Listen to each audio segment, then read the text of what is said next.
So how do we actually go with having a common process? Maybe it could be ITIL, or is there any other framework also you use for CM? So I guess we tend to call it service management rather than ITIL, but a lot of SIAM models will be built on what we would recognise as ITIL processes. And the distinction with SIAM is then how do we apply those ITIL processes across the multiple service providers? So if we think, for example, of our end-to-end incident management, I gave the example earlier on about tickets bouncing around between different service providers. It's the sort of the SIAM and the service integrator element that helps to resolve that and kind of tracks that. So in order to do that from a service management perspective, what we need to have is unified targets as well. So, our end-to-end incident management process might have 4-hour resolution time for priority 1 incidents.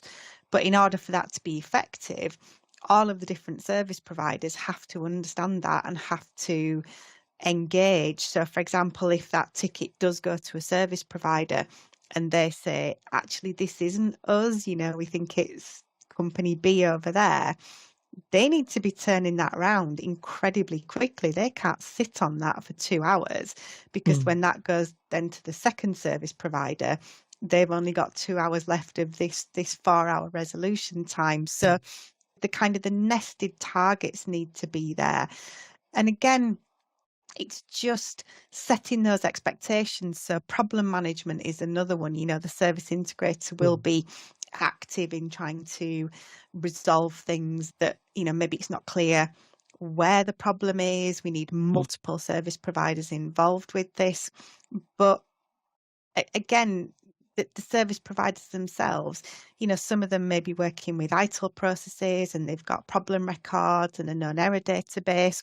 You might have another organisation that's operating in a more agile way and they're tracking these things through the backlog.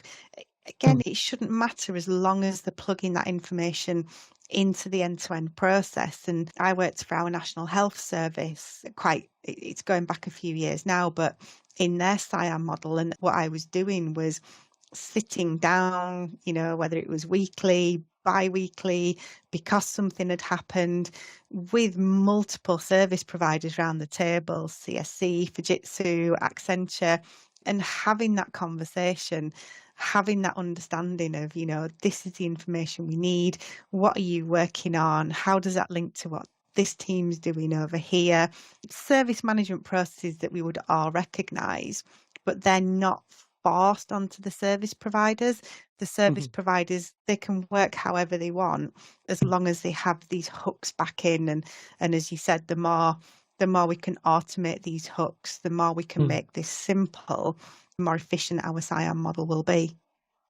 So that actually answers one of the questions by audience. One of the audience, she asked about what is SIAM and ITIL. Is it a different thing or it is the same thing? Yeah, it's a really common question, and I think part of it is Yeah. just because as a service management professional, there just seems to be so much at the moment that we need to understand. And a lot of SIAM models are built on ITIL processes, but what SIAM does is it adds the specific capabilities, roles, knowledge to make that work in a multi-supplier environment. So it's taking change management, but looking at what we need to do to make that work in a multi-supplier environment, and the same with all the rest of them. It's another question that we ask in the Global SIAM survey is what are the different frameworks and methodologies that organisations are using within their SIAM models? And ITIL tends to be at the top. This year we're seeing fairly even splits between ITIL 3 and ITIL 4. But then there's this whole other list, everything from IT for IT to DevOps to BRM. There's just everything's in there because, SIAM by its nature is spanning development, operations, improvement, all of these different areas. It's certainly not a case of either or. You're not going to bring in SIAM and throw ITIL out the window. It is a case of looking specifically at how do we address the problems of working in a multi-supplier environment. True. So there might be, say, COBIT and VeriSM. Those are also being new frameworks introduced quite recently. But how that governance models and all related with SIAM, or whether ITIL is like maybe a small baby and then bigger babies are VeriSM and COBIT. Yeah, I think any organisation now, I think whether you're working with SIAM or not, ends up with unique operating model which draws on the bits that they need, whether it's COBIT, VeriSM, ITIL, all of the above. And in a way, that was one of the challenges that VeriSM was written to address, is how do you mesh all of these things together? So I think, in order for your SIAM model to be effective, one of the things that you will have is governance boards, and the governance boards are about understanding the customer organisation's requirements and cascading them down. So you might well draw on COBIT as being an effective way to do that. You know that you need to manage problems across your multiple service providers. You might decide that ITIL is the most effective way there. You might pull on more sort of specific techniques. So you might bring in things like Kepner-Traeger.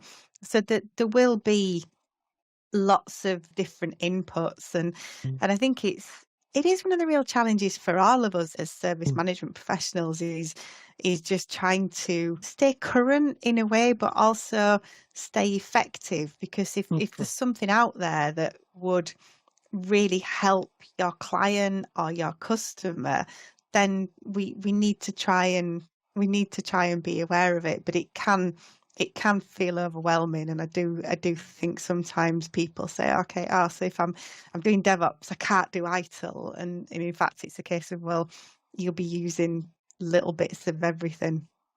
True. So I think it would be great to know that you are the chief architect of VeriSM, right? So, Yes. so how do you feel, and then how do you connect with the organization? What would be the best for them, and maybe choosing the right option, or maybe a guidance? The specific question one of the audience have is from Nikhil Kulkarni. He asked about like what is the scope of actually ITSM, right? How we progress ahead with ITSM, and there are, say, a lot of certifications involved, a lot of training paths involved. So how to navigate that? It is difficult. It is really difficult. It comes what I was saying at the beginning. When I started, everything was really simple because there was just ITIL. In those days, organizations didn't have that service management focus. So something as simple as introducing, I don't know, service level agreements was transformational, whereas now actually we kind of take things like that for granted, and we assume that organizations will have a service desk, will be doing incident management, will have targets associated with them. And the other thing that's changed at the same time is the importance of back when I was starting, I was working for a government agency in the UK, and if email went down, nobody really minded. They just went back to, chatting to each other and phone calls. Whereas now, if your email goes down for a few minutes, it's absolute uproar. Our organisations rely on technology so much, which means the service management has to be better. And I think what's happened is all of these new ways of working have evolved to try and respond to that. But in fact, none of them is perfect. If ITIL was perfect, DevOps wouldn't have been created. If DevOps was perfect, we wouldn't be seeing, agile ways of working. And what that then requires is a mixture. And this is what we were saying in the VeriSM publication is you need to figure out the goals for your organisation and then pull in the different ways of working that will support you. Because one of the things that I see is friction created in organizations because we introduce new ways of working, but then other areas of the organization aren't ready for that. So a really common example is when you introduce agile development practices, Mm. you then find you've got friction with the finance team, for example, because the Right. finance team are used to these really detailed business cases with everything laid out. They're doing annual budgets. And then the agile team are saying, well, we kind of know where we're going, but not really how we're going to get there. And, we can give you a range of potential costs. And you just end up with this kind of clash. And Mm. it's not a case of saying, well, you're right and you're wrong. It's a case of saying, okay, where are we trying to get to as an organization, and Mhm. how do we mesh these things together? And that's where the management mesh from VeriSM comes in. So it's quite a long answer to the question, but I think, as service management professionals, the requirement on us is to continually develop and Mm. learn about these things. It doesn't have to mean huge investment in training and certification. There's so much content available for free now. There's Mm. podcasts like this Mm. one, there's Mm. blogs, there's forums.